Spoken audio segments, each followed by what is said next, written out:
Hello! Welcome back to another episode of Being Sexy and Playing Video Games. Today we're playing the second episode in my Roottreemania series. Mike going crazy right now, as in jiggling around.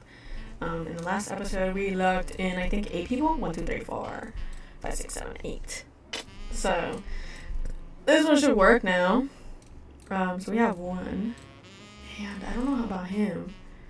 Wait, he's Clementine! Duh! Oh my god. He's fucking Clementine. So that's where she got the name. Oh my god, I'm so smart. Her. She hasn't logged in. So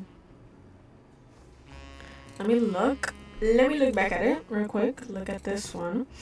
And go back to the beginning and look at secretaries. We had a Joanna Robertson. And fellows. Okay. Fellows worked. Robertson for some reason didn't. But that was it, though. I don't know. I don't know when I fixed it. I don't know. I'm a little lost on her. But for sure, this is Susan Ford. I'm going to put her as a public speaker. She was Miss Susan Ford. That means she wasn't married with the last name Ford. That was her OG last name.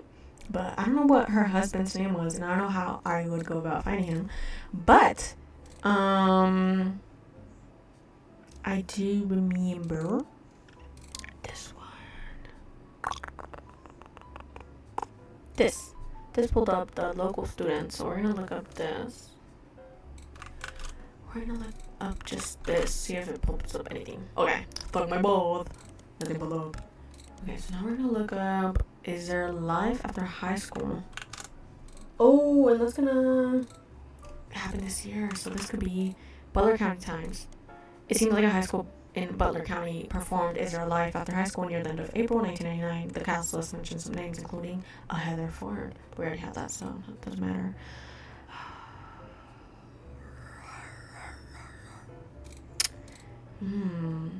Butler County. We're going to look up just the play. Let's see if anything happens. Is There Life After High School is a musical. It's quite obscure, only appearing on Broadway for 17 performances. After a preview period, nowadays it's mostly performed by smaller theater troupes, including high school drama clubs. If you couldn't tell by now, a game designer by the name of Jeremy Johnston was in musical theater all 4 years in high school.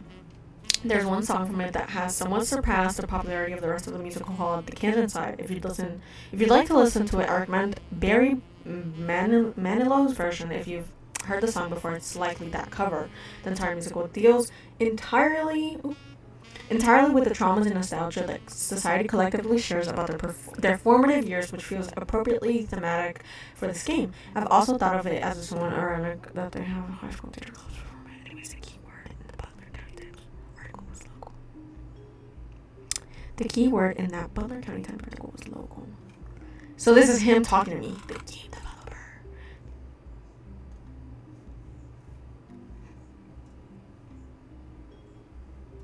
You both ran so I could walk. Fucking nerd! Sorry. Local. So we're gonna go here. We're gonna look up. Fuck you! What does he mean by that? Is that a prank? Anyways, the keyword in that Butler County Times article was local. I guess. Oh, duh. Wait, no, I feel like I already fucking looked that up. Nothing. High school. Oh. So, if the high school is still running plays, he should still be doing shit. Brian Jones. We're gonna look up that motherfucker. Sorry. Brian Jones. It seems Brian Jones has been busy updating Stephanie Jones' campaign website. 2 new sections exist. The first is Baby Photo. There you see a picture of their new family together in the hospital. According to the site, our daughter was named after her grandmother, which ended up being very fitting considering she was born the night before Christmas. The second is What's Next. There's not much of substance right now, but it lists some small accomplishment and finishes with the recent rise in popularity and controversy surrounding my extended family. There has been some extra attention on me. Stay tuned for announcements in the coming months and how I plan to use this publicity to accomplish bigger and better things. Stephanie Landon. Look up Stephanie Landon real quick. Stephanie Landon. And then we're going to look up John. Jones? doing busy updates. It's the same shit. Okay. And then an older version.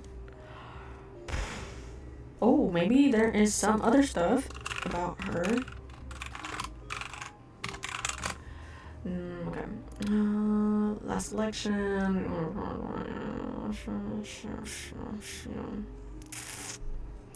Okay. What is his name again? Something. J. Jones. Brian? It's Brian. Okay, so nothing really new, so it's fine. Let's go look at the picture. Hey, little cute baby. Little baby. Okay. Don't tell me they're on this. Oh! Family tree update! Oh my god! Yes! Stephanie! And then Brian Jones. Right? Landon? That's the update. Maybe I'll unlock a little bit more. Cause, oh, where are you? Where are you? You're down here. It's definitely not the... Yeah, that works. Oh my god! There you go. Where's the baby? Baby! I didn't realize this wasn't cheating. I was like, cousin on cousin? No, it's a family update. I wasn't paying attention. My baby. Okay. Let's see.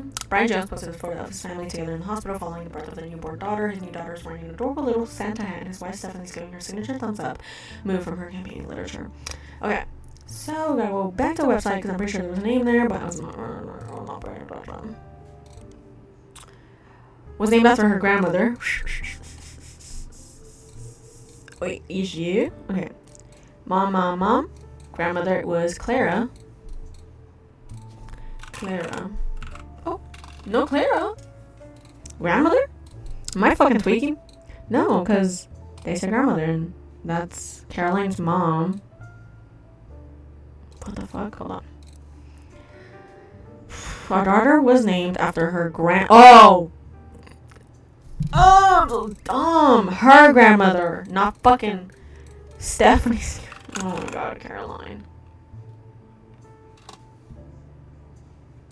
I guess Carol? What the fuck? Down.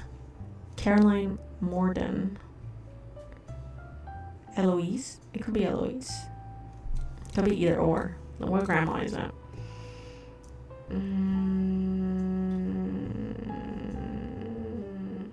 Carol. It has to be Carol because Christmas. Doy. Doy. Jones.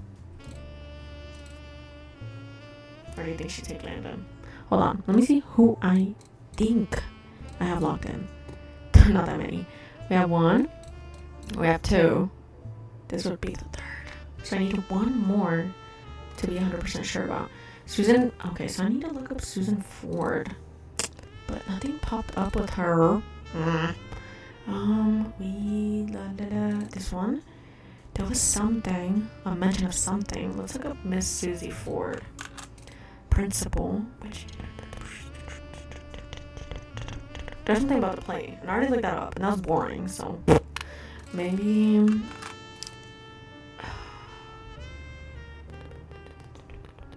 Same thing. Okay. Let's look at this. Nothing. Fuck. Susan Ford. Fuck all that.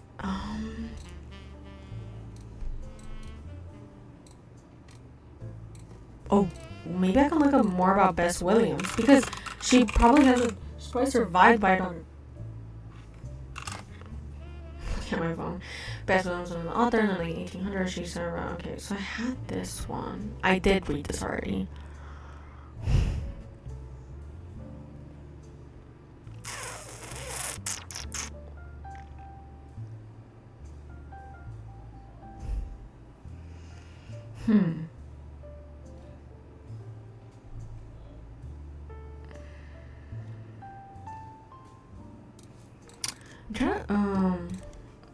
I'm trying to see if they have like a, because I remember in the last video I found a Miami something, or is it Miami Print Museum? Oh, a website. There we go. Library system in Miami. The building where it once at is now the Miami Print Museum. Searching for the Miami Print Museum across their website. Hours and exhibits. The picture has been since another is a printing press that was used by the Miami Sunday, a now defunct. Okay, so that's probably why it doesn't work. I'm gonna look up Cubans by Cubans. It has no records that you can find online or in your periodical search. It merged with another periodical and became the which folded after only 1 year. But maybe this can pull up something. The Miami Mercury Sunday was a newspaper that only lasted only a year. You find a small website about quirky printing history facts and mentions of the Miami Mercury Sunday was an outcome of merging between two smaller failing newspapers, which resulted in one larger failing newspaper, which is only notable to the author because by combining the names in the way they did it, it was tied for the longest title of an American newspaper at the time with the newspaper in Jefferson, Texas. Okay, so we're gonna look up this one instead, and now we're gonna look up.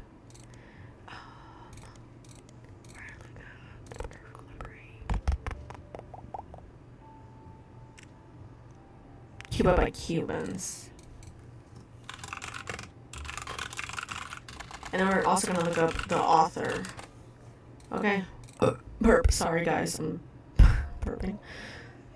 What the fuck is her name? Bess Williams? Bruh. Yeah. Okay. We're going to look up Bess Williams. Okay, nothing fucking brother, man. Fuck me.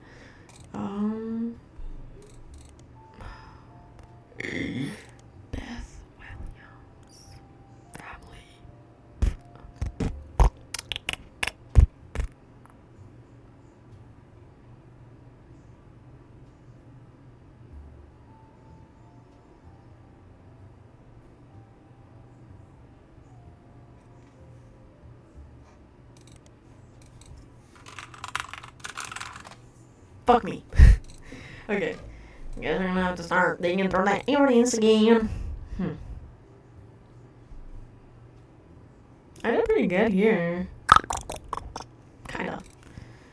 Okay. Well, I didn't get a chance to take a break from the last video, so I think I'm gonna take a quick little break. BRB. I'm back, queens, and I don't know what else to say to you. Okay. Let's lock in. She's a politician. Politics. So we have 1, 2. Room.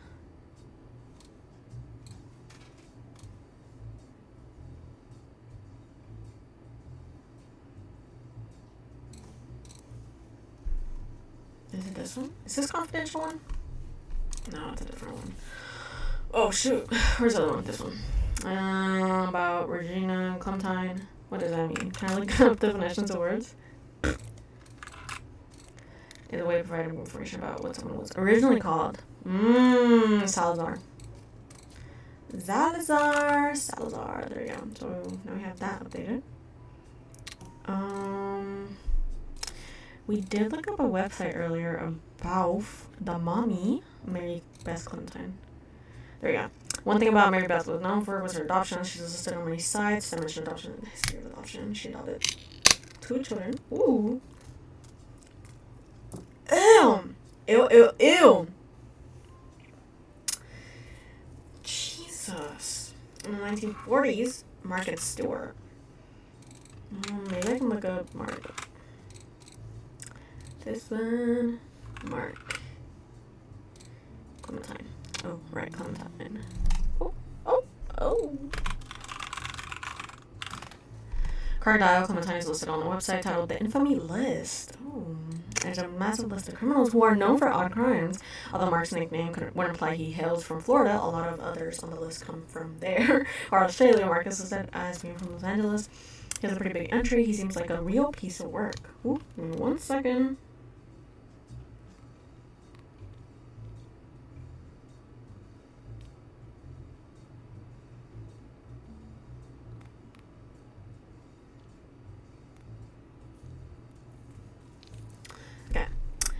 He seems like a real piece of work. Ooh.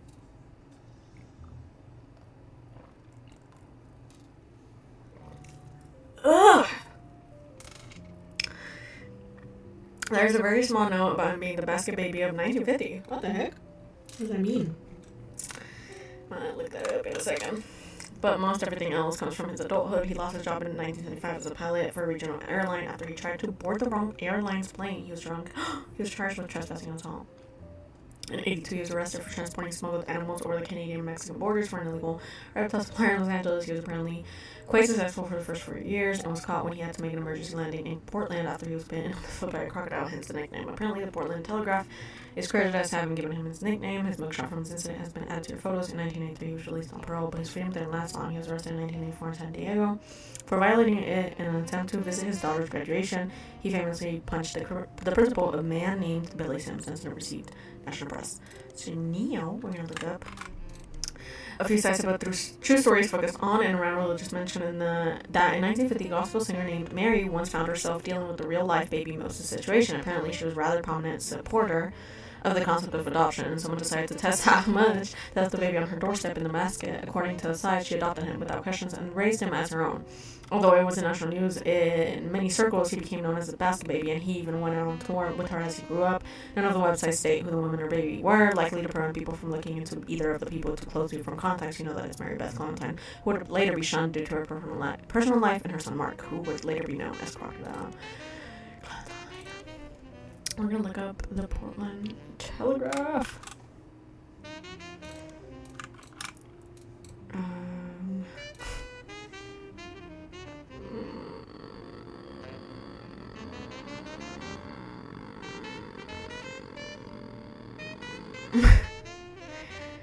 Oh no.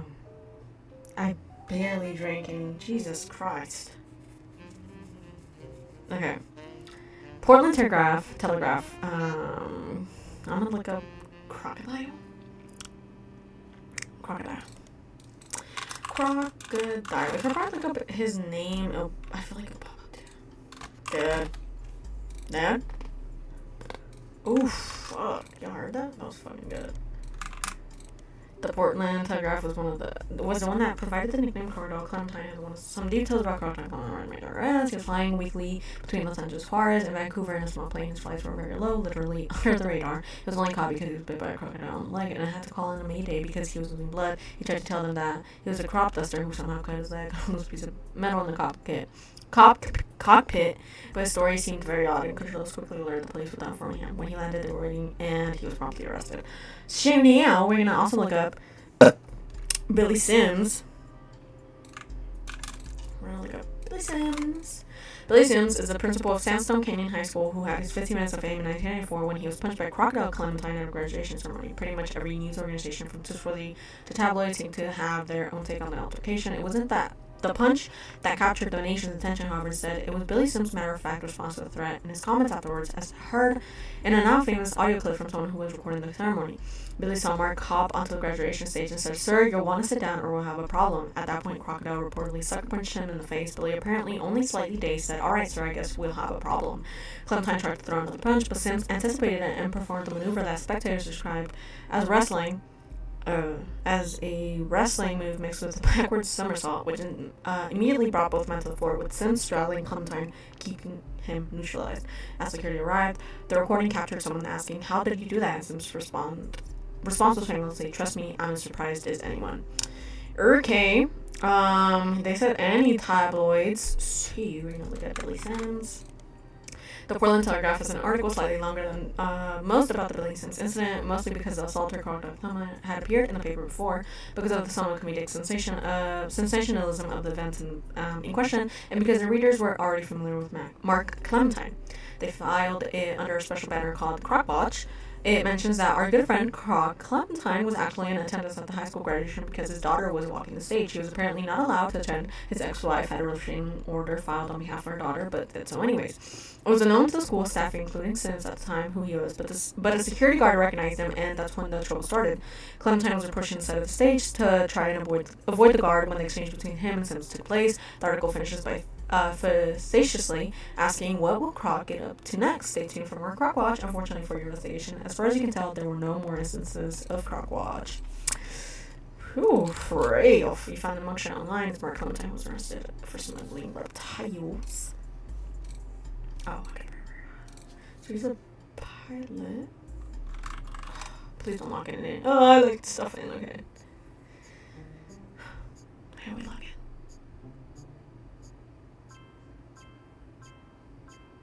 Baby. Yes. But yeah. Oh, who's that for? Yeah. Sam reached out to me finally. I think I have you to thank for that one. Mm-hmm. My family's in a bit of a rough patch. Even though the candy is selling better than ever, everyone is fighting over the trust. The majority of us want to dissolve it. On paper, it seems like the right decision.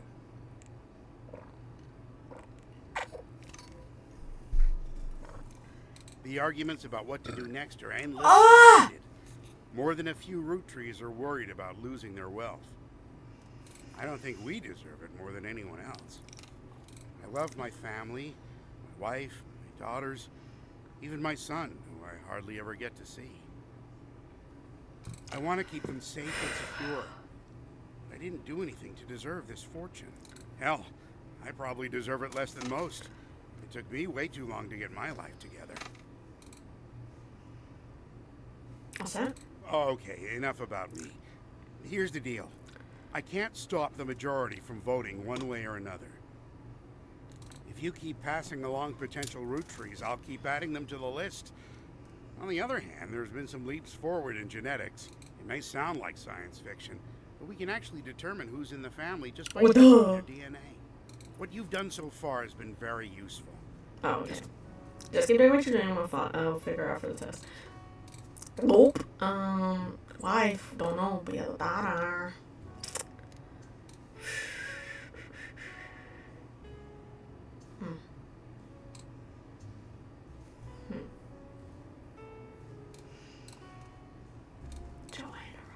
She would pop up because she had the doink, right? Joanna Roberts, because she's a mom. Oh, fuck me, dude. Fellow S. Fellow S. Fuck me. Sorry. That's really not right. I'm sorry. Jeez, I've hit a little bit of a dead end here. Let's look back at my computer. Look at my history. Portland, Crackdown, Major Arrest, Flying, history.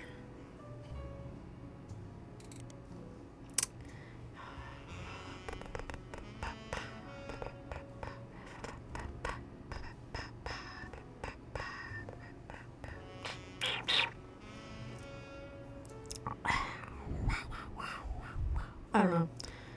Please, their daughter's graduation. Hold on, let's look up Billy Sims again.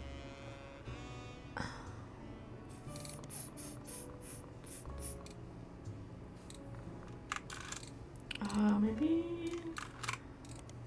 Fuck. There's something here. There's not much information about it. The Billy Sims incident.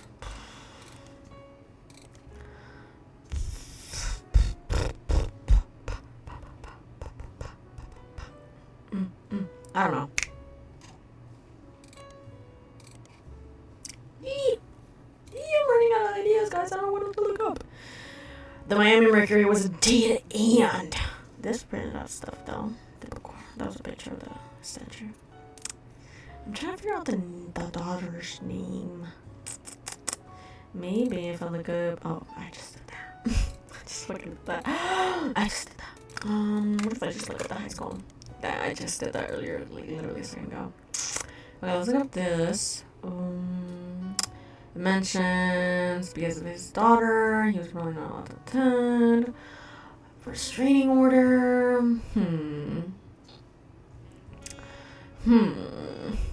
Most because of the little crocodile Clementine had appeared in the paper before.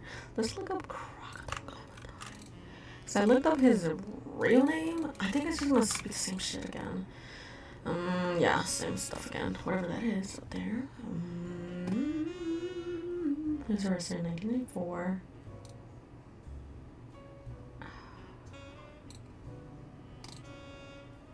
National Press. Dude, why would the name of the... If it received National Press... But like, but the information seems redundant with the basic... Shut up. Mocking me. Okay. I guess I need another break. BRB. While I figure out what to look up. Hold on.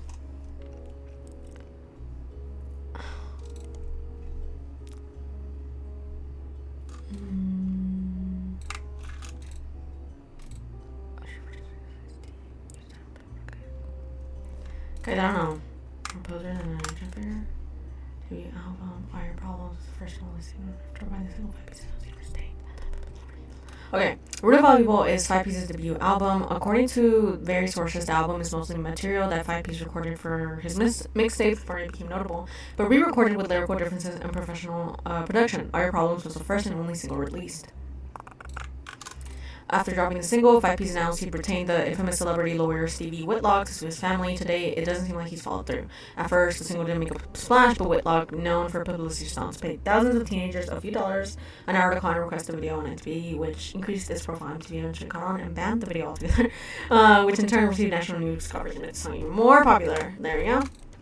This track is the only new song on the album. The subject material of the song is hypocrisy of those that claim money is evil. He points out that the only people who think money is evil are those that have it, those that can afford not to be greedy. In the song, 5 Piece triumphantly talks about taking the Roottrees' wealth due to it being his birthright and giving it to those who need it most. You find a copy of the song on a suspicious-looking website and download it to your records. Okay. Hold on. All Your Problems, Stevie Whitlock. He does this often. Maybe he worked for somebody else. So he's a lawyer with a history of publicity stunts and grandstanding. Still, she's managed to rack up quite a few legal victories for C-list celebrities and artists. She became famous in the mid-1980s after successfully suing a multinational sandwich company whose 12-inch subs were actually an average of 11.5 inches long. Stevie argued that since the company sold 1 billion sandwiches per year, that was enough missing sandwiches to make a sub long enough to span from New York to Los Angeles. The jury awarded her a paltry $5,000, but the news coverage of her crusade turned out to be priceless. Unfortunately, none of this seems related to the Jeez. Okay. This is the only single from 5 Piece's album, Root of All Evil. It received some airplay, but didn't make a big splash critically or commercially. Still, it's kind of catchy. Attention, Roottrees, is 5 Piece coming at you from the real world. You know, the place you ain't never lived in. You say money is root of all your problems. Root of all your problems. Hypocrites, sitting back in your massive estates, built from cash that your ancestors gave you, acting like you somehow deserve it based on your family's creations. But looky here, sonny. Don't you come for our money, or you might burn bright in hellfire someday, like that Madsen chick and her 2 dads. Oh, my pappy's clan's trust should keep you away. Yo, it's disturbing catching a sermon from a geezer who's never known her, but blurts out these claims that somehow we're sinners, because we didn't earn it. When all of your worth it came free with your name. You expect me to treat your lectures on greed as some expert creed from he without blame. How about instead I turn my other cheeks and spread when you give me a kiss and you know just where to aim. You say money is the root of all your problems. Let me take those problems away. Whoever caused dollars the root of all evil, just trying to make small pursuits of real people. Your silver spoon feeds you in the world purest treacle, while real folk burn their spoons for the needle. So once more with passion, tell this poor tragic orphan how your mansions and Porsches are actually horrible. How I'm better off penniless, grasping for morsels. How wanting my share that's actually extortion. Your candy ass name, synonyms with sweets. Oh, you want to call me classless, some gangster from Portland. But I play that game. I came up on the streets. The only streets you reppin' are Park Place and Boardwalk. Your hypocrisy monopoly is toppling when I knock. Have Jeeps top off my pockets, please.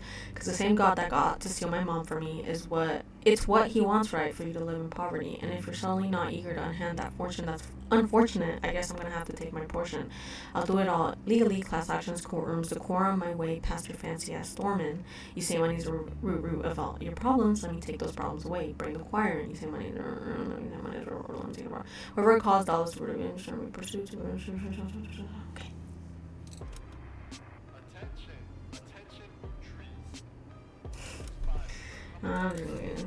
I guess keep playing it. Pause it. Stop. I don't want to listen to it. I just sing it to you. Let's start here. We gotta look him up again. Oh yeah, let's start. Anonymon, the Roottrees Rift, 6 pieces. Okay. So I gotta look this up. Okay. This is on called Root, which appears to have its own new leadership. In early March of 1999, about 5 months ago, it was announced that both Clark Rafferty, okay, bro, okay?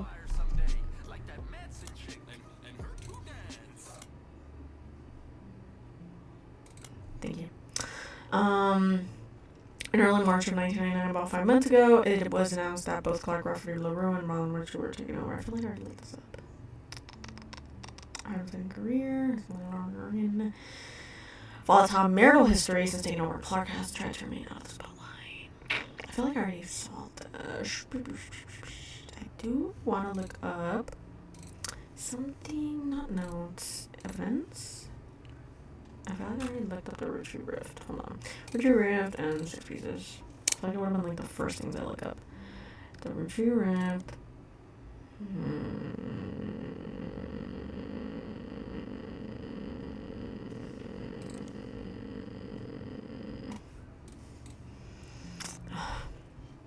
Mary-Beth. If I look up the Portland, I'll look up his mom. Maybe I can find his mom because she moved there. Joanne Where did I get Robertson? Hold on. Joanne Robertson. I feel like that wasn't the name. I'm tripping hard. I don't think that was the name at all.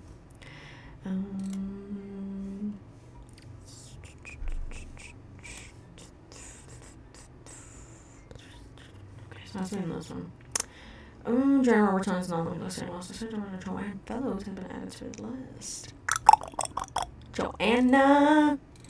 We're gonna look up Robertson first. Nothing. Okay. Oh, Fellows. Joanna Fellows was mentioned briefly a few times around the time of her death. The first time was about the discovery of her body. The second time had some other details about the night she disappeared. It reiterates some things that were mentioned in the News Time article about her son. She was a single mother who worked at the video rental store. She died of drug overdose after killing. The rest of the details seem unimportant. Bro, fuck me. Fuck! Okay, hold on. Let me look at this. Damn, I need another break, cause what do you mean? Christina Farrow. Hey. I never have to look her up. Look her up. Nothing. Previous articles and Butler County Times. News Time. Business Watch. From the Telegraph. Wait, maybe Business Watch would have something about Billy Sims. Billy Sims? They report on Billy Sims, but the information seems redundant with the basic information. Whatever. Who else was a boss queen? I feel like that one deaf school lady girl. Miss Ford. Oh, wrong button. Did I take you out of the immersion? Okay. Oh. What? Guys, what the heck? What the hell? My Urban? Where is it? School of Dev. Yeah.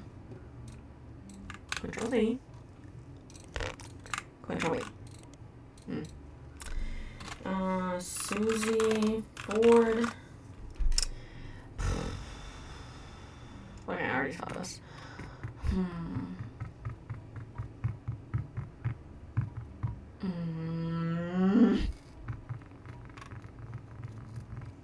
Oh yeah, I think I'm gonna take another break because I literally no idea. I feel like I can look up more about her, but BRB. Hi, my beautiful princesses. I'm back. We're gonna go back and look through something. They just spent an hour. I've been taking a break for an hour. There's some fun stuff I had done. Not like that, just talked to someone special. I'm gonna reread something that was very important. Could it have been confidential? Oh, wait. I don't remember. Wait. It's confidential. What is this? I feel like it was something about the bar parties.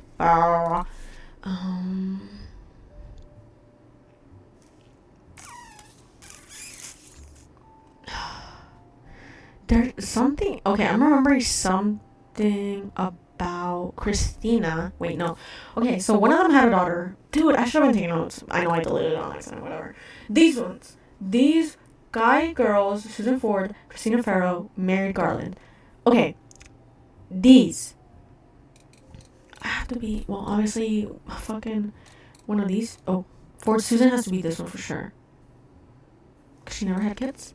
No, Ford Susan is that one. Okay, so let me take her off of this one. Right, I forgot that I had the kids locked in on her. Oh, oops. Is that the top? There we go. Okay, so we have 3 options, and I don't know.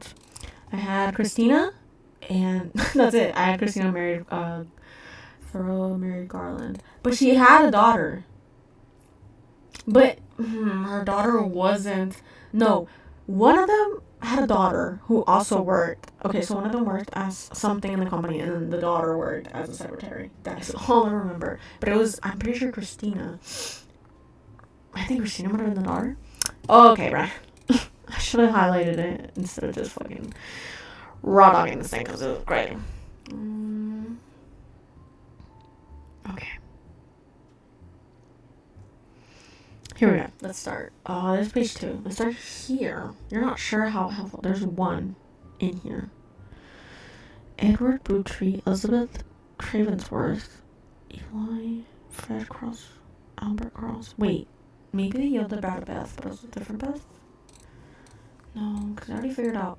Oh, Mary-Beth could have been one of that, but they were talking about them yelling. So, oh, that just makes sense. She probably took a different name? Do you think she took a different name? Guardian adoption or otherwise? Jesus, that's a... Dude, this fucking geezer got it going on. Oh. You're back on there for real. Okay. Give me a second, I think. I should have been thinking while I was gone, but I was just hanging around. Samantha Matson. Elizabeth Furrow was the mom. And the daughter didn't work yet. This was in 1975. Okay. Guy Hudson replaced. Secretaries. Christine Furrow was hired. Christine Furrow. They were talking about the parties. It was somewhere. Somewhere here. Oh my god, it was here. Hold on.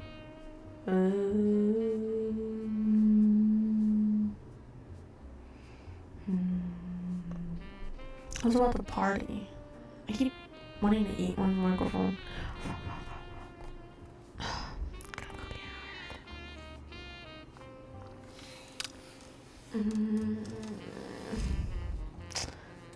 I gotta go through all the fucking thing. Wait, it was this one. Wait, it was it was this one. Oh my god, oh my god.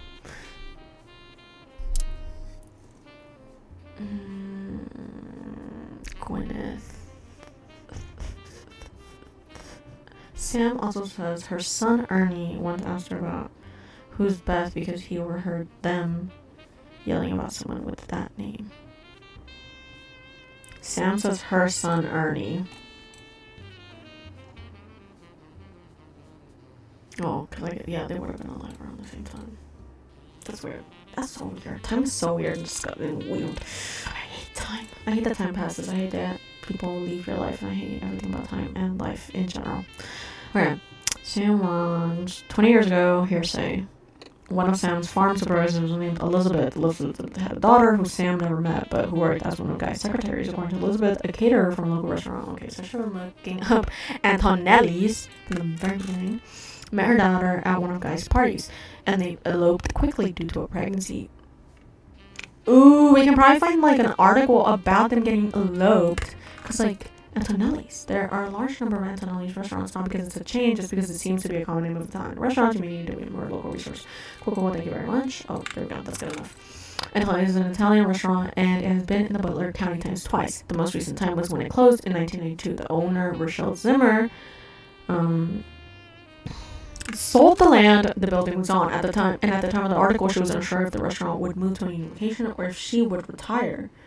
But I'm really close on camera and the mic. I want the mic close, but not the camera so much.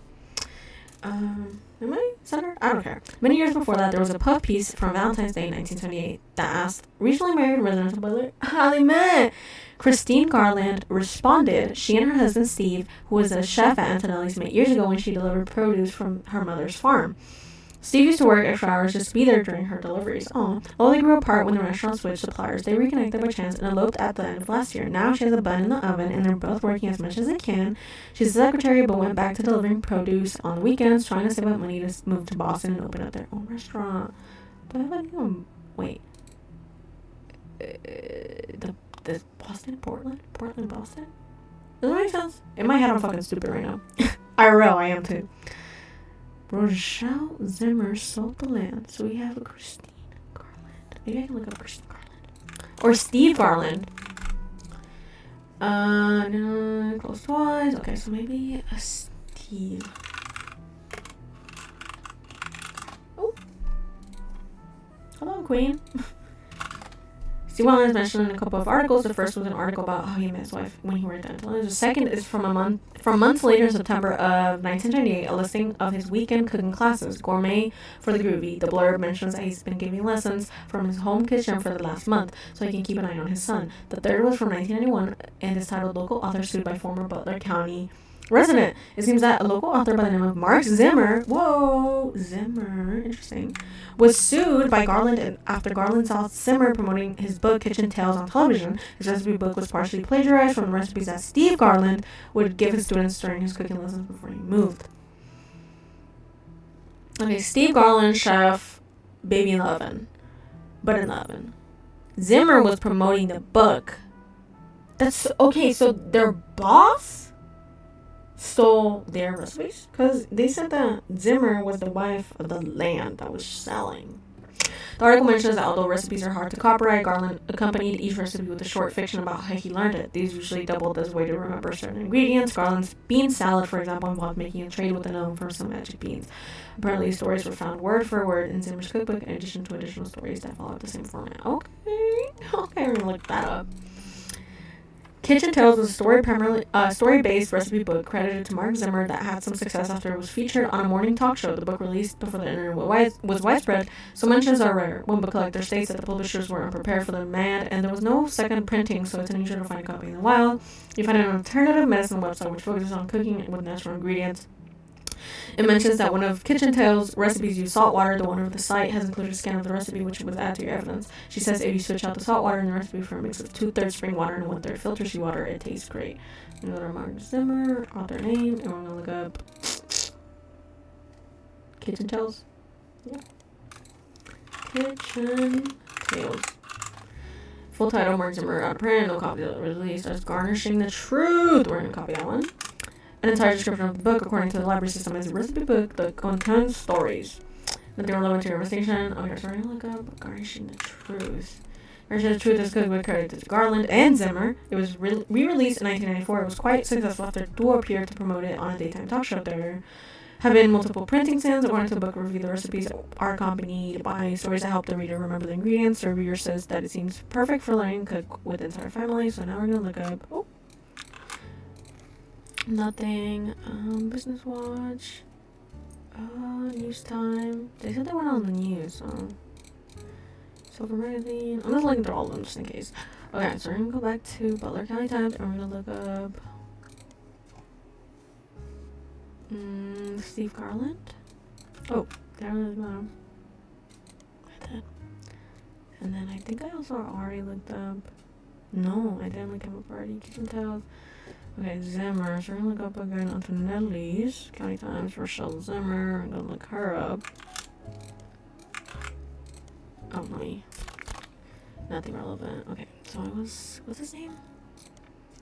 Oh, it's just his last name. Hold on. I have it right here. Mark Zimmer. Okay, we're gonna look up.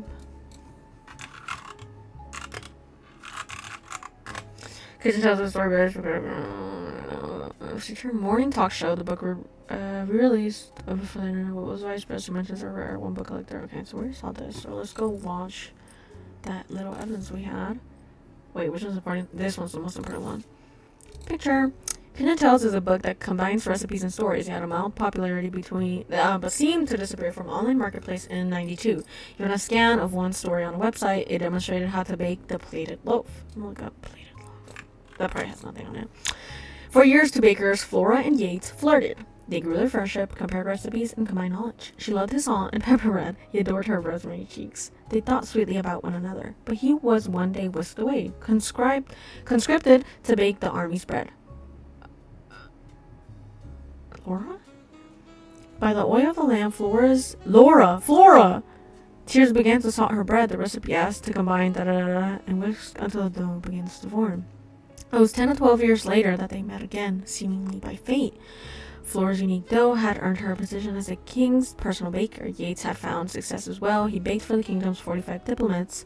One day, they returned from the Dutch Isles with a gift, 450 unbaked loaves, and were sent to the palace bakery to teach a method that required no kneading. Allow the dough to proof. Dutch oven. Fart. Upon seeing Yates, Flora was both delighted and distraught. She felt as if she was torn in two. She had not been made aware of the gift and had already prepared buns for the palace ovens. She wished to greet Yates warmly, but was struck by fears that he'd be unable to bake with her, that she'd face retribution for being unprepared. She cried to Yates, adding more salt to her dough. Yates eased her pain. He insisted that she had no obligation to prepare for return she thought impossible. Maybe he went to the army, she got pregnant, and they got back together. I don't know. Hold on. But he shared her fear of retribution. He knew if they did not solve her predicament, they'd miss their final chance to bake together. In the end, instead of wallowing in the present, they worked together to shape the future. They twisted, entwined their doughs, and baked them as one. Thus was born the plated loaf. Word quickly spread of their new delight. The king's decree on royal parchment was that it would be considered a delicacy. Bankrolled by the king, Flora and Yates spent their days baking together. They were paid off by Guy. They traveled for 45 years and then settled down for 15 more. Their souls were golden with no regrets. Wow. Awesome! Okay. So this has to do with a couple, but I need to figure out if that is... Oh, so clearly if he stole the tail... Hold on. Right, I looked the Butler Times. The owner of Antonelli's was Rochelle Zimmer. She sold the land. She was going to share the restaurant, moved 20 years ago, retire. The years before that, there's a puff piece from Valentine's Day that asked recently. So Christine Garland responded. She and her husband Steve, who was the chef at Antonelli's, met years ago when she delivered produce. They grew apart when the restaurants were suppliers were connected by chance and eloped. Now she has a bun in the oven. That has to be about them. So it has to be Christine Garland. I don't know her maiden name.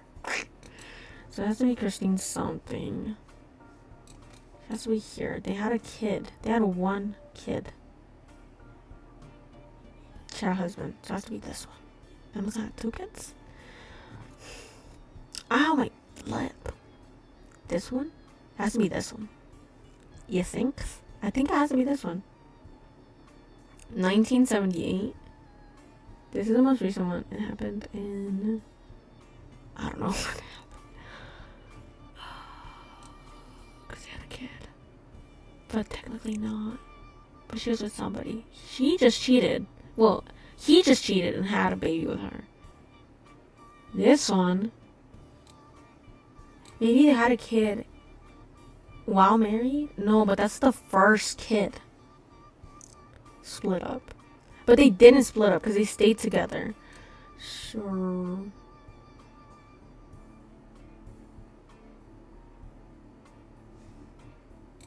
Maybe they had 2 kids. Maybe they had 1 kid and... Wait. Pause. Her name is Christina? Christine. Hold on. Evidence.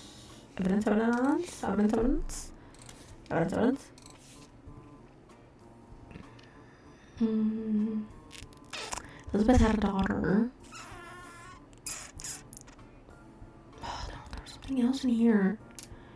There was something about a party. Here. Guy Goodson, president, 6 B's. Patricia, his wife was Patricia. Yeah. Dude, tripping. I'm losing my mind here.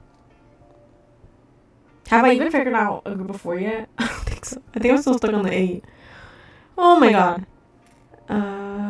According to Elizabeth, a caterer from a local restaurant called Antonelli's met her daughter at one of Guy's parties, and they eloped quickly during her pregnancy. Elizabeth wasn't aware that the party was for swingers, and realized that her daughter showed up with Guy and didn't seem comfortable switching partners. Okay, here it is. So Elizabeth 20 years ago. 1978. Wait, 20 years. We're 1999. 1999.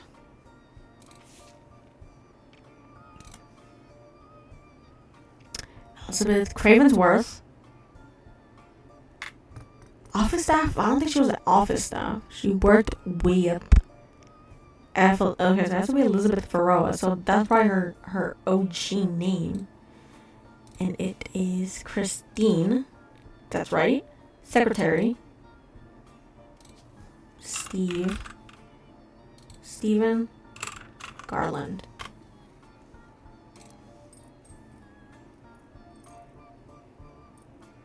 And they had a kid. Baby in an oven.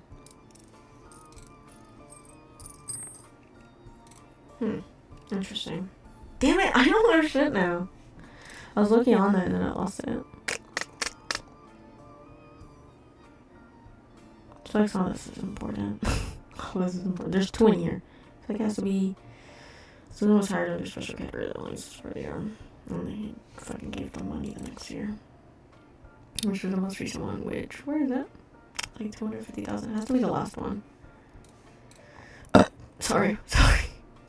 It has to be this one in here. There we go, Grand Theft donation to Withy 1981. So it has to be the last infidelity he was able to do before he died. And these girls are cases around because Susan Ford. Dude, how can I find anything about Susan Ford? Whatever. How many do I have? I have 1, 2, 3, 4, 5, 6, 7, 8, 9, 10, 11, 12. 12? 4, 8, 12. Some of these I must have figured out 4 right now. I don't remember who I figured out. And in my head, I just need pictures. Okay, well, I need a minute. Let me actually take a break and kind of swipe through in a second, because, Jesus, BRB. Okay, I'm thinking this. I'm thinking that maybe she could either be cashier. I feel like cashier was the main thing, because it's not retail. It kind of counts as retail. It is retail. I don't know, it could be cashier or retail, so I'm looking cashier for now. We're going to go back, and this one? I think. I need to. I think I'm. Billy Sims. There would be no business. News time. Did I read this already? No, this is new. News Time did a small piece about a fight between Sims and Crocodile, but tried to approach it from a different perspective. Their goal was to paint a picture of the 2 men involved from others who need them best. Not only did they manage to interview Sim's wife, Carla, as well as multiple staff members at his school, but they hunted down Colleen Webb, Mark's ex-wife. Colleen Webb. Because they had a kid together, and they split up. Oh my god. Why didn't I think about the fact that that could be a daughter involved? Why didn't I think? Why wasn't I thinking? Crocodile. Where is it? He's right here. Wait, no! Bruh. He's not. He's this one. They're split up and they had 2 kids. That's not even over a year. It's with Miracle? Oh my god, what the hell? Okay, so he was pilot. Dude, Clementine, right? Crocodile? That's him? I think so. Mark's ex-wife. They hunted down Colleen Webb. Mark's ex-wife. Yep. Colleen Webb. Then these fucking kids probably have Clementine. Hold on, let me check. No, have I gotten any of the kids of the infidelity ones? They take the mom's last name usually. Because they're cheaters. Okay, so Webb Colleen got that much going on. And then we know they have 2 children. And since he just recently got arrested for it, this one has to be a student. College. She just graduated high school. Then this one's the married one. According to the section with Colleen, he met when he worked at an airline. She worked in an airport newsstand. He was a drinker and would often have wild mood swings.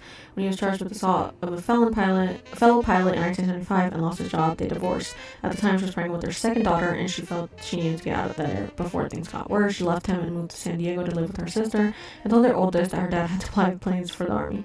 She raised them both by herself, and although she never went through the trouble of changing their names legally, they used the Webb name so that nobody would connect them to her ex-husband. So I was gonna assume that they were gonna take her name either way because, I mean, all the kids look to be doing that so far that I've seen. Like, well, except for this one actually, he took his dad's name. Right, but they were doing original names, so she could have died with the last name of the dad, but they did split up, so maybe not. Whatever, I'm getting all over the place. Student, this girl's older. Dad, 2 daughters though. Well, now we can look her up. Carla Webb. We're gonna look her. Colleen Webb. My bad. Nothing. Maybe periodicals. Oh, okay. Sure. History. There we go. Colleen Webb. Are you sure? Oh, that was silly of me. I could have just pasted it. News time. But okay, maybe Butler. Nothing. County Times. But she didn't have a cheating thing. She's just a wife of the baby that came from a cheating thing. So maybe the last name Webb. That makes sense. Right. That does make sense. Why would the name Webb be online? Well, it would have to do with the dad. That's all I have.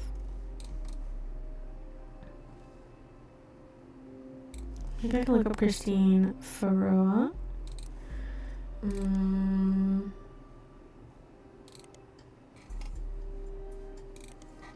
Butler. Antonelli's. Periodicals. In there. Rochelle Zimmer. She was like the boss lady, basically, but I just want to see what popped up. Nothing, whatever, I was just looking. Oh. Okay. Puff Piece. Christine Garland responded. Okay, Butler County Times. She's on here. Oh, she's already on my search bar.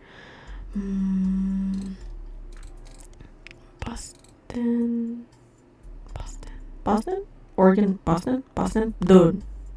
Do I get out at all? No, clearly not. She's cursed.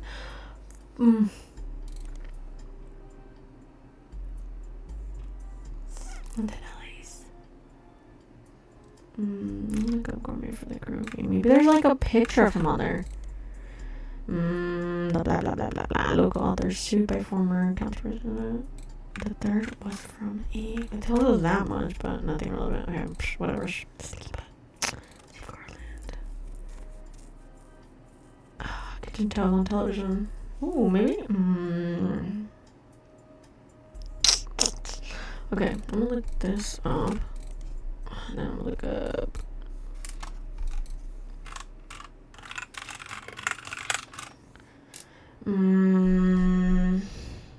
I wish I had a book cover.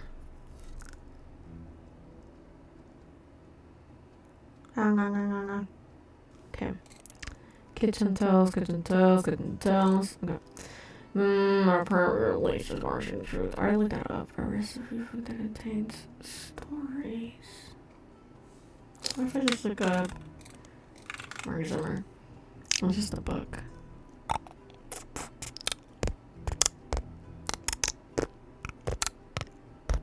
Okay, give me a minute. I'll be alright. BRB. Guys, negative information. There is this. Oh, never mind. Wait, maybe. Is that news?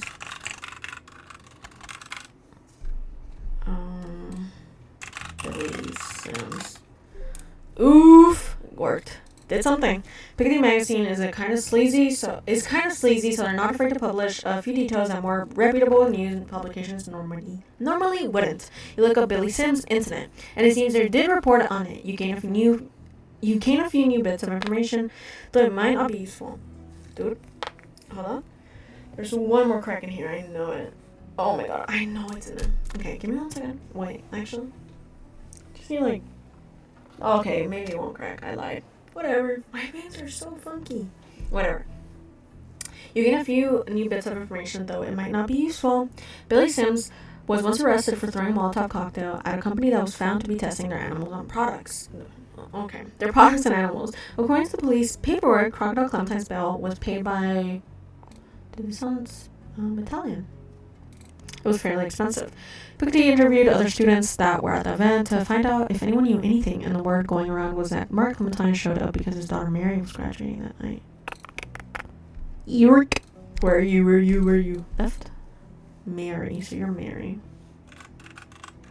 Oh, Mary. What if she's Mary-Beth? Like the grandma. That's gonna be hard. Yeek. Okay. I want to look up that guy. Fuegos Fiesta, a regional Mexican fast food chain, held a competition in 1993 that offered free meals for a lifetime when they legally changed their name to Tostarito. The Tostarito was a burrito with a cylindrical tostada shell inside the flour tortilla. According to a few different sources, Tostarito Chicken used to be named Lucinda.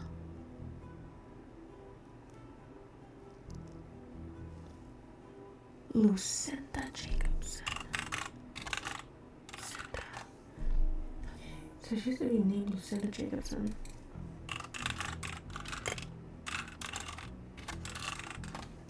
Okay, whatever, fuck me then. PTJ, blah, blah, blah. I wanna look this up. Oh, Mary. Wait, Guy Hudson. In an issue that focused on talking about toy fish and the demonic messages supposedly said as the batteries ran low, Piketty had an article about a canceled book by Cicely Sanchez.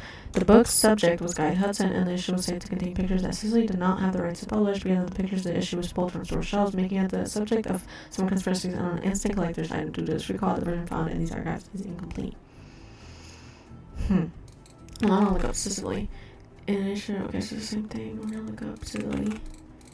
Is an author best known for her portrait of a changed man, released in her follow Foreign Gospel. Did not perform as well critically, but still sold quite respectably. She has written a few more books since then, including a biography of Van Gogh, but her first two are her claim to fame. According to a site about authors, Cicely is known for her nonfiction with a focus on exploring darkness and the human psyche. Recently, Cicely appeared in a magazine called Piketty with an article about a book she had been commissioned to write for Guy Hudson. The magazine and Cicely herself were immediately issued a cease and desist due to the inclusion of pictures that she never had the rights to publish. The issue was pulled from store shelves, making it an instant collector's item. So, look at this. Cicely. Ooh. Out of print, softcover nonfiction, the book's description has this to say: what if everything you stand for, everything you know to be true today could disappear in an instant? All your politics, relationships gone in a blink of an eye. Would you still believe you? 1999. Sanchez tells this powerful, true story about a man who woke up after being saved from drowning in his backyard pool and became an entirely different person. Included are interviews from those that knew him best before, as well as a one-on-one chat that paints an entire different picture. You won't be able to put it down without wondering, what if it were me? Okay. Foreign Gospel.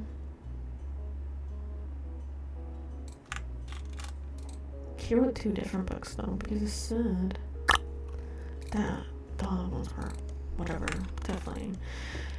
Foreign Gospel tells a tale of a man from the Catholic Church who claims he was told by God that he could travel to Thailand and began to preach, specifically with the goal to convert 10,000 people. He returned to the United States after just over 2 years, claiming to have succeeded. This book tells his version of the story, but the author, Cicely Sanchez, also traveled to Thailand to investigate these claims and talk with some of the so-called converted. Okay, let's see. Bass Yobo. Could this popular gift be filling homes with satanic messages who reveals Fuji secrets, plus a stencil that will help you lose weight? This was an issue of Piketty magazine that contained an article about Cicely Sanchez. The story concerned an unreleased book she had written about Guy Hudson. It seems that it used photos of Guy that Cicely did not own the rights to publish. Unfortunately, the magazine was issued a cease and desist by the lawyers. The magazine was pulled from shelves, and the version you found in your periodical research had the relevant pages removed, rendering this magazine useless. Unless you want to read about a potentially demonic toy. My red herring. God damn it. That fucking book. Sanchez. I know that the name Sanchez is in here. Yep. Jeez. Guy Hudson. Author.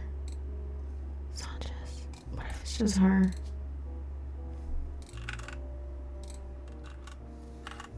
She's on here.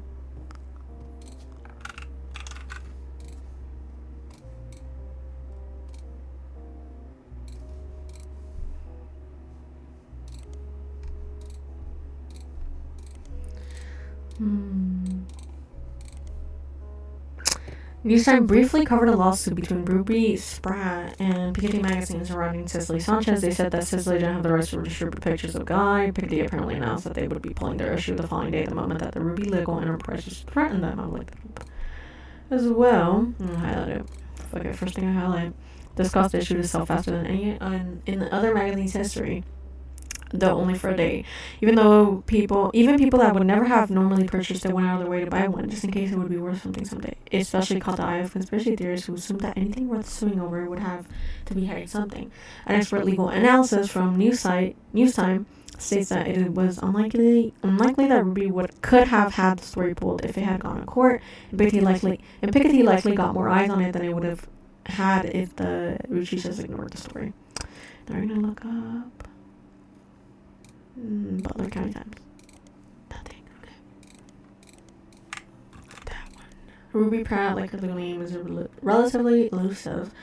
The most complete source of information you can find from before her time with the Roottrees is from the website from a magazine owned by a major airline. She was the subject of one article from a recurring series about modern-day success stories. Ruby grew up in foster care, but excelled in school and earned a scholarship to study at Mid-Eastern University. There, she graduated at the top of her class and was quickly hired as a lawyer for a prominent firm. There are a few high-profile corporate-involved cases she was a part of. One was a legal consultant for a class action lawsuit against a manufacturer for steering wheel covers. Another one was to help a local gas station chain in her hometown of Portland with the rollout of a promotion that allowed gas station customers the ability to bet on the price of gas. The blurb ends by calling her new firm a double threat. Her company services are a cross between a traditional lawyer and a peer manager. And we are going to go to the Portland Telegraph and we're going to look up Ruby Spratt. Ruby Spratt was featured in the Portland Telegraph when she was in high school in an article called Local Teen Making Change for Foster Care System. According to the article, Ruby Spratt grew up in the foster care system, was apparently the valedictorian of her school, and was a Girl Scout, who at the time of the article was earning her Gold Award. This required a project to help the community, and Ruby chose to raise money to build a fountain she called Foster Fountain. The fountain had a few small pedestals that stick up high above the water. People are expected to toss coins into the fountain for good luck and will be encouraged to aim for the top of the pedestals. All the coins scraped from the bottom are slated to be donated to Portland's foster care system. A coalition of local businesses that sponsor the fountain have committed to matching any donations that successfully land on the targets. Okay, we're gonna light this up just a minute. The Fountain of Youths, also known as Foster Fountain, is a fountain found in a small park in Portland. All proceeds from change thrown into the fountain are donated to the foster care system. Website for Portland's Parks and Recreation mentions under a trivia section that the Fountain of Youths was originally conceived by Ruby Spratt, an alumni of the foster care system. As more businesses signed on, as sponsors grew in scope, even beyond Spratt's original hopes, the fountain is unique because it has special targets that visitors can aim the coins at. If the coins land, each sponsor business matches this a huge amount of money for each business, but more than 100 businesses have agreed to participate, so each penny becomes $1. So it's nice, but I need more.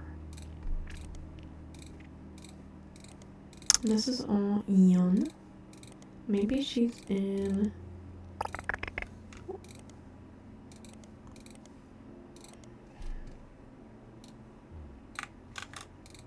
Maybe she's in this. Okay, so let's just I think I just did that. Business watch. Okay. There's an older version of the page in the Techno Archive. What's this? Where's this from? For context, it's clear that it lost the entire Ritchie family to money. You might be able to find more details online. Clark Rafferty was, as well as Ruby Spratt and her company Ruby Legal Enterprise, were featured in Business Watch after the company took over the keepers of the Hamlets and Chester. There's an article that proves that the process that interviews both Clark and Ruby. Again, it seems that Ruby actually purchased Roottrees sometime in late March after the Tree Rift, but well before Roottreemania. She offered to work for very little money so long as she could be a public face to build her reputation. The family quickly jumped at this chance, as so many family members often attempted to spend as little as possible to keep the shares of the class of trust as high as possible.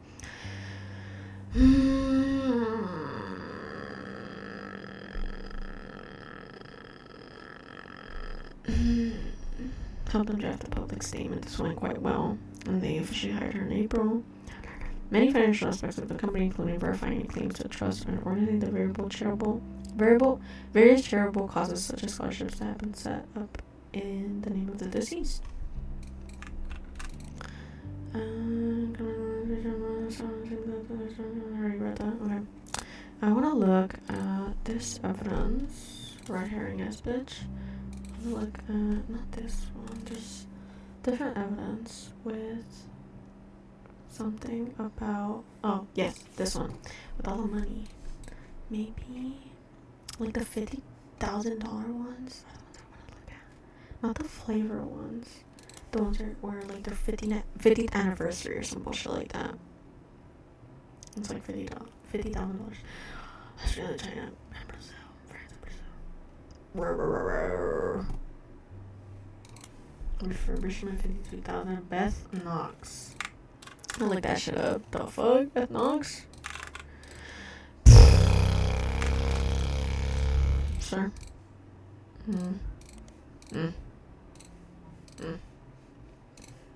No. Okay. Open that back up. Jesus.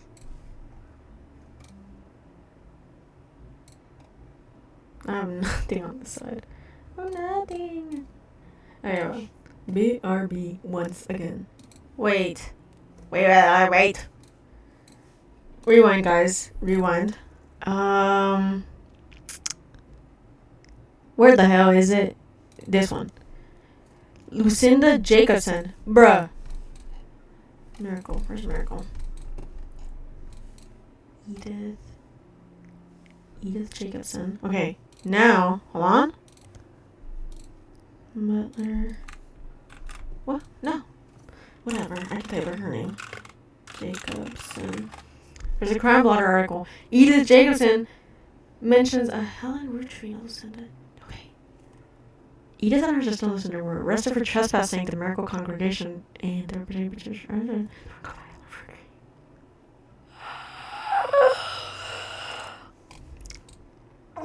Okay, so Edith Jacobson was married to Junior, and her sister bailed out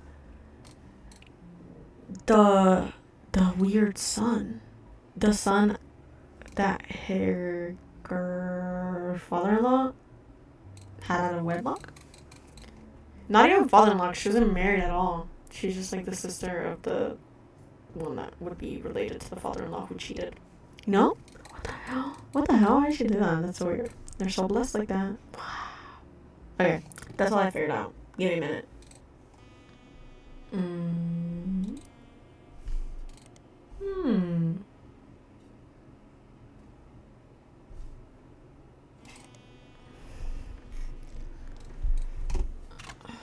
Susan Ford? Wait. Let me try Susan Ford again. No relevant. What's the name of the school? I feel like it's in here. No. I need this. Sorry. Okay, so this has to do with that. And there was something else about the school. Hudson. Fucking the guy Hudson wing. Was a school for the deaf. I already saw that enough information. Ooh, okay. Grandorf Dove was a school for the deaf near Butler and was regularly listed in articles with other local schools. The Butler County Times archives include what seems like an endless list of snow cancellations, extracurricular activities, and weekend events that began over 70 years ago and stretched until the last mention in 1990. Amongst the avalanche of useless information, you almost miraculously discovered one useful article. Grandorf Dove was at the center of a crime article from 1982. It seems that someone defecated defaced the school in vehicles outside of the brand new Hudson wing of the school. There were multiple broken windows, and one of the teacher's cars was painted with profanities and accusations of infidelity. A few weeks later, a follow-up article provides more details. There was one arrest, Thomas Hughes, who was coincidentally a former student at the school. Apparently, the destruction came weeks after he married the school's newest teacher, Mrs. Hughes. She was not a teacher when he went. He graduated a few years earlier.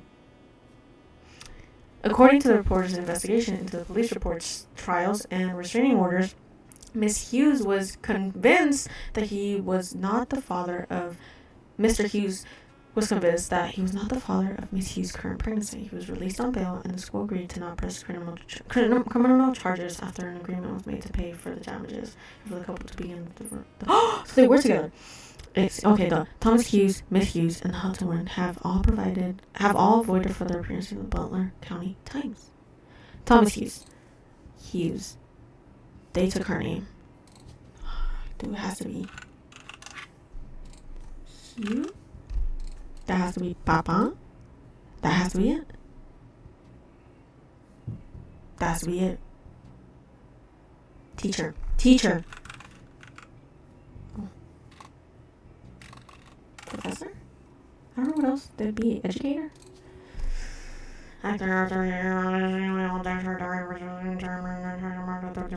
Preacher. It would be public speaker. How about professor? I'll look up. Well,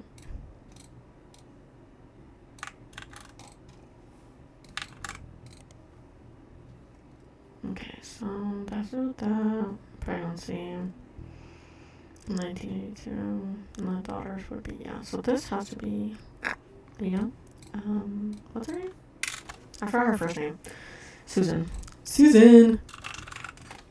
Nothing. Okay. What about Susan? Hughes? Is that how you spell it? That's not Yelp.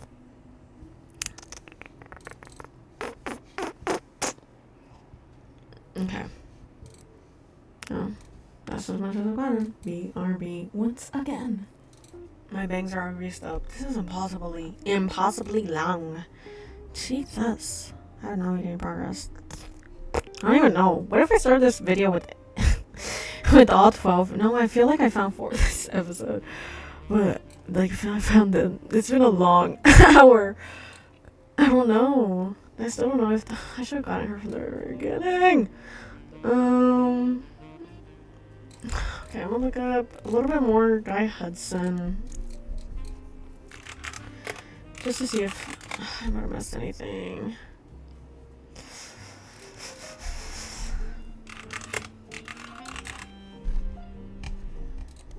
Old Business Watch. Article. Old Sister. Nothing. Modern. Oh yeah, each time. I already added that one. No.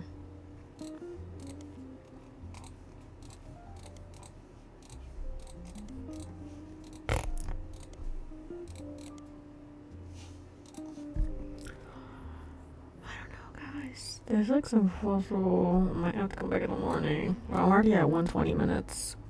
It's a long time. So I'm not gonna add anything. Nope. I think this video. I can't let it be a throwaway. Fine. Give me another minute to try to sift through stuff a little bit more, and I'll be right back. Queens and Kings. Now we're gonna look up Picotti magazine. Oh, maybe I should be looking up the magazines.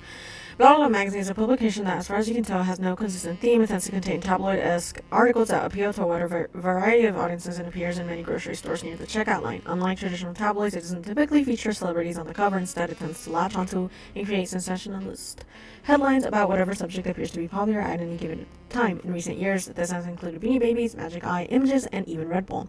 It has often come under fire for printing fiction along with facts. Picotti gets around this by saying in every issue that all of its articles are all the hearsay that's fit to print. At one point, Picotti ran an article about Cicely Sanchez, an author, got pulled. The particular issue, the Big Sass Sea Bass issue, was pulled from shelves. It has now become a collector's item, especially amongst conspiracy theorists attempting to figure out what the Roottrees company was hiding. But you find a recently finished online auction that listed a copy and over $1,000, though nobody bid. Big Sea Bass is talking to fish that sits on a fake fat mount. When you press a button, speak out that mimics your voice, and it's too many people consider it a ripoff of a more nothing. Instead, what the advertisement says that for its competitors is a sardonic and sarcastic wit that will leave you reeling with laughter. It's oceans. The reeling oceans recently appeared on the cover of Pick the Magazine. I'll be back. This was nowhere. Okay, something else I did want to try was since we have a rapper, but I don't know if he's like lit in the new times, you know? See if he pops up on that periodical about kids. For kids. 5 pieces of popular and attractive enough that even though his music is not targeted toward teen girls, they seem to be paying attention anyways. While he hasn't done any interviews with the magazine, they've listed him amongst the hunky hotties for the past few months with small bios that tell you various facts about him. This includes his real name, David, his birthday, his star sign, and where he grew up. A letter to the editor also claims that it's not possible that he was born in 1977, as he claimed on Song 17 magazine that he turned 17 in 1992. The editor responds with the statement that they've reached out to his agent to ask about the song. We're told it wasn't performed by 5 Piece and that they should print rumors. That he was born in wait, it's not possible that he was born in 77 because he said he turned 17 in 92. 15. Which means he would have been born in 85.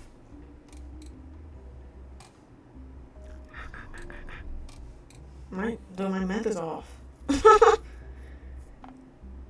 Way off. What the fuck? 75. Wait. Right. He would have been 2 years. Yeah. The beginning of the 75. Okay.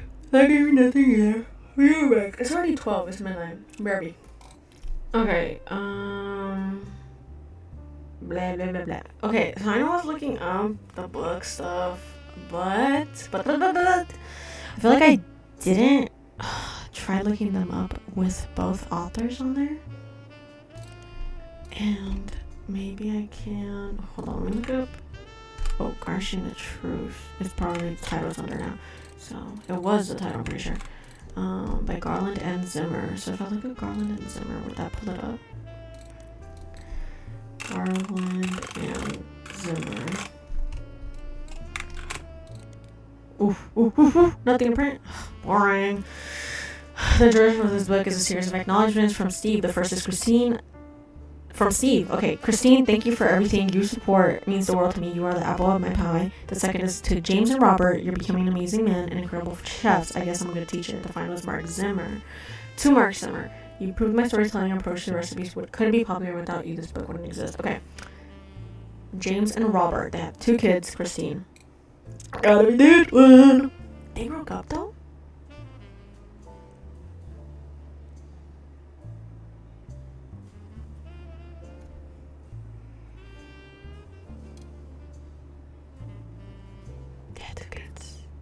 Apple of my eye. She did apple of my eye. Huh? They got married. They had 3 cats. They didn't split up. He just married someone else? Too messy. They had 2 kids. These are weird. These are split up. Infidelity. Split up kids. Kids from split up. Dad chef. No. Wait. Steven. Right. Oh, they're still married though. Oh my gosh. Okay, they're still married. So I'm gonna guess they're in order. So James and Robert, and I feel like they would have taken the dad's name, cause the wife eventually took it. I'm pretty sure. James and Robert. Robert. Garland. And they're both. I'm gonna say they're both chefs.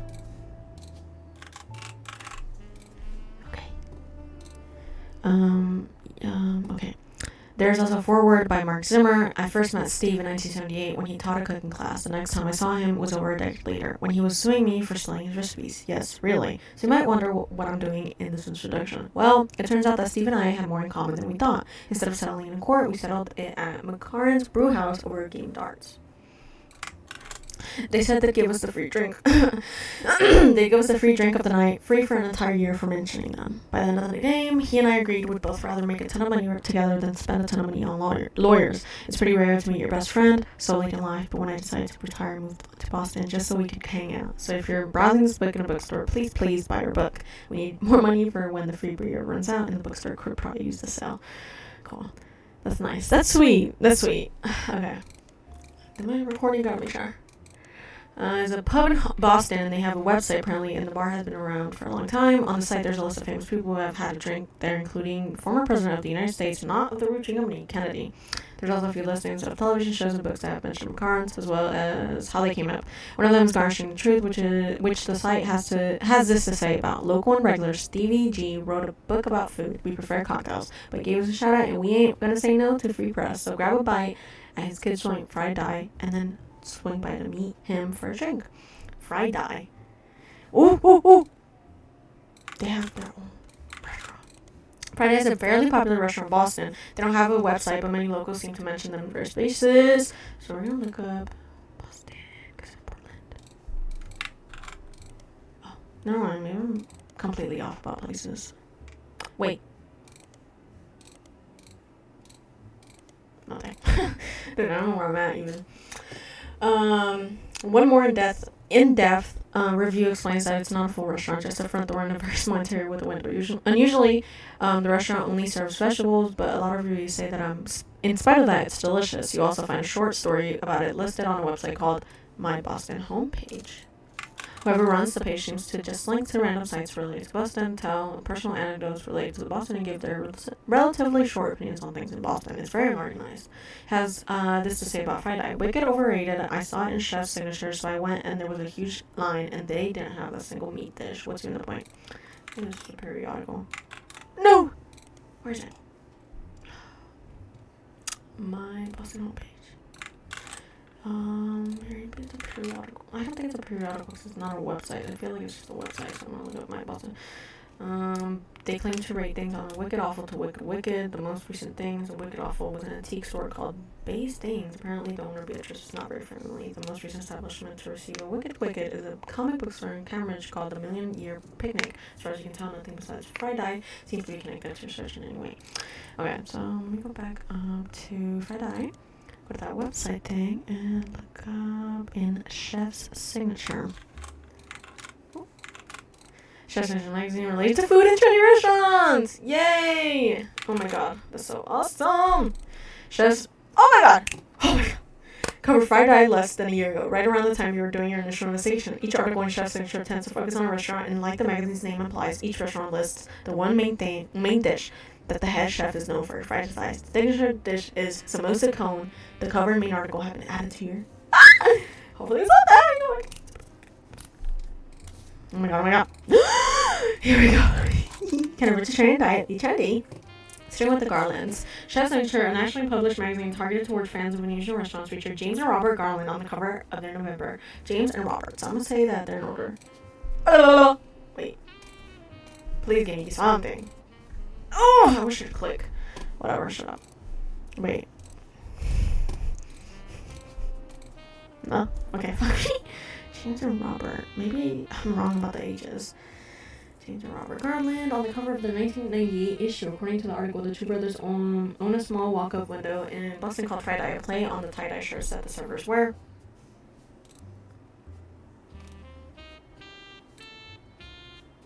No, he had 2 daughters, so he has to be here. I was like, tie-dye. Most of the offerings are heavily inspired by the powerful spices around found in Thai and Indian food. Their signature dish is samosa cone, which from a distance somewhat resembles a traditional ice cream, complete with a waffle pattern. Instead, it contains fried potatoes, pureed peas, carrots, and a special ginger-based sauce. Robert, who is 3 years younger, Robert is the younger one. Yeah, we had that. Boring. Credits his love for food and his culinary skills to their upbringing. Most kids hate vegetables growing up, but they don't have parents like we did. My father was a chef, and my mother grew up on a farm that supplied his restaurant. That's how they met. I don't have any memories from. Oh, okay. So I had the mom wrong. She was not a secretary, but she was still a cheater. For Christine. Okay, I'll stay here for now.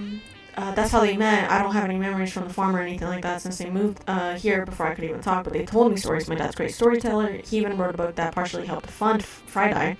When we moved, they were looking to open their own restaurant together. Unfortunately, they never got it off the ground. His line cook gig ended up being less temporary than he hoped, and she had to go back to work as a secretary even after Robert was born. Even before we were even old enough to go to school, we spent our days with my aunt in the Jesus. In the diner where we worked, my dad had no room for experimenting, so he'd exercise his skills at home on his days off. We'd always go shopping and cook as a family on those days, and even though we were hyper kids running around and causing ruckus, those were some of our family's favorite memories since we were all together. Mom always had the eye for the best vegetables for him to work with, and she did her best to pass that on to us. According to the article, their parents, who are now retired, visit Friday often. They even have a particular shift dessert. Oh, Sistine apple.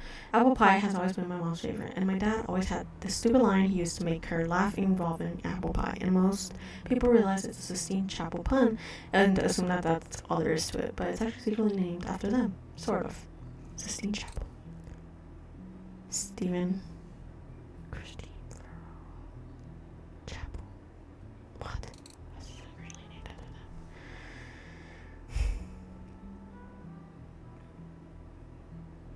These are Stephen's kids, though, so I'm right about that. I need a picture. Okay, so technically, I have 1, 2, 3. I just need a picture of Susan. Maybe if I look up. Who else is a chef? Antonelli's. No, but it's only in Boston, right? And they moved.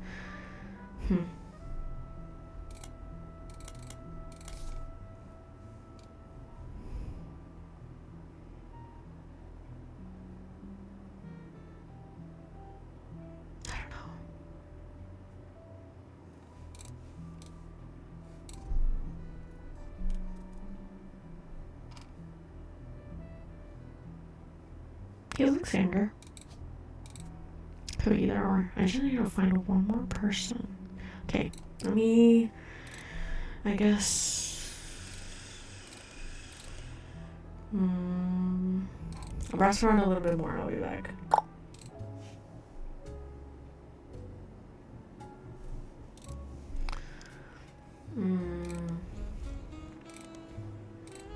Wait. Have I looked up? No, I haven't. No, but is this gonna be the red herring one? Yeah, okay. Wait, maybe. I'm trying to find like money.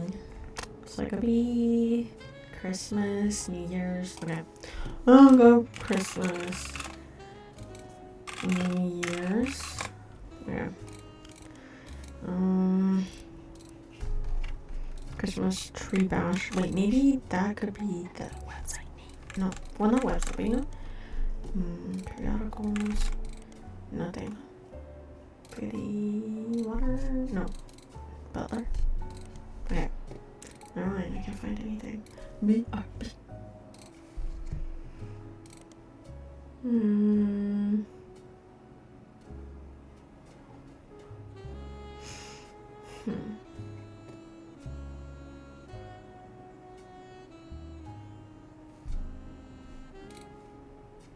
Alright, I'm trying to find it here.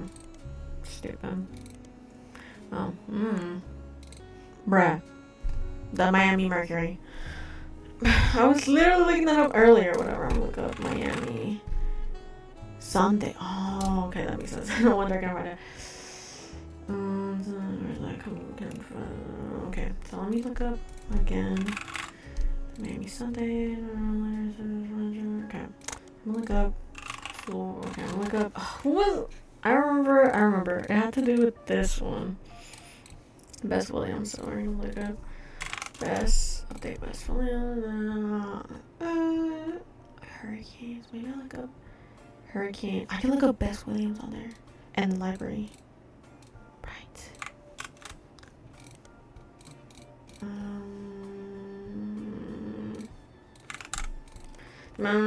Bess Williams section bought the library when it was being built in 1928. It mentions Bess's young son, now an orphan, was in attendance during the dedication. It also had a later mention from 1980 that last year the paper existed about a bidding war for a planned expansion of the library. The bidding was won by a Wildcat Construction and included a new statue fountain. The statue was him building his statue for his mom. Like I said, the historians having worked on many buildings in Miami, Florida, seems to have ceased operations in look up all the construction. It's mentioned once in an article you've already seen. It also was mentioned earlier in 1947 in the headline "Constructing a Better World." Frank Wildcat Williams left in Florida. Frank.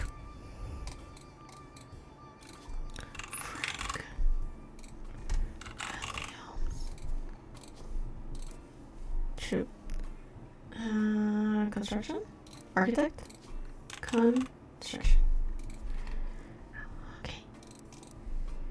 A Better World. Frank Wildcat Williams left Florida in 1941. A construction worker and a returned hero. He won the Navy Cross for his bravery and sacrifice, having carried a fellow soldier to safety under heavy Nazi fire. Now he and his wife Ophelia are carrying his fellow soldiers. 3 times, that's funny. Soldiers. Through tough times at home, Wildcat Construction is Frank's company, focused on creating opportunities for soldiers finding difficulty getting back to normal. Ophelia has handled outreach to the wives of local veterans who are often able to provide insight into their husband's needs and conditions. She has, through such outreach, found 13 veterans of the war to serve as Frank's employees. This community support has been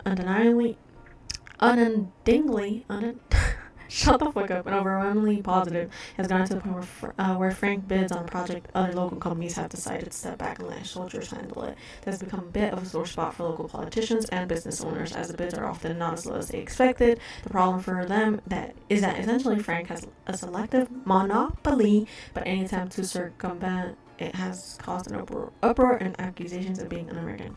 It's uncertain what will become of Wildcat Construction, but at least for now we're rooting for them.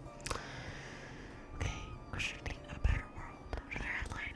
Constructed a better world. I didn't have that one. I didn't like that one a bit earlier.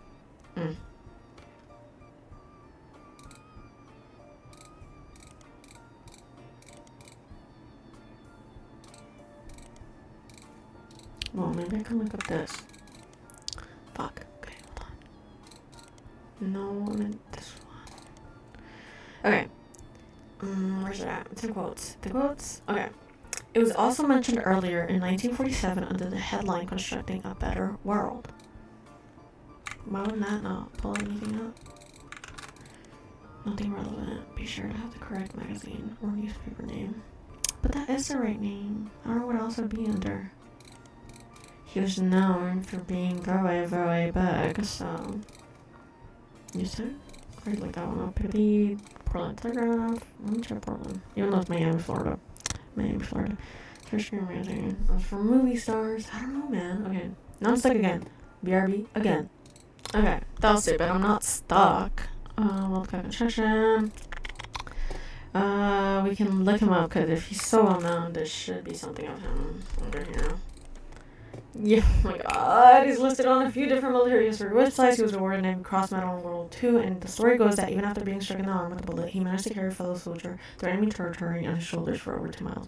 He died in 1986, 1874, in a retirement community in Sweetwater, Florida. An obituary on the website of a local news channel that was written by his surviving family also sheds light on some of his personal life. He grew up an orphan because his family died in a hurricane when he was very young. He could barely remember his mother and had no memory of his father. After the war, he ran a construction company that mainly hired World War II veterans and did a lot of jobs in and around the greater Miami area. He was born a joker.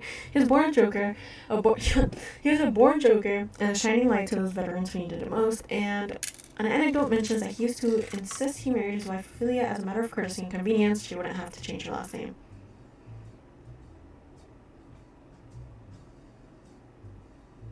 A photo is attached of Frank in his youth juggling hammers in front of one of his construction sites, as he was often known to do. According to the article, he survived Ophelia as well as his daughters Barb and Sharon Williams. We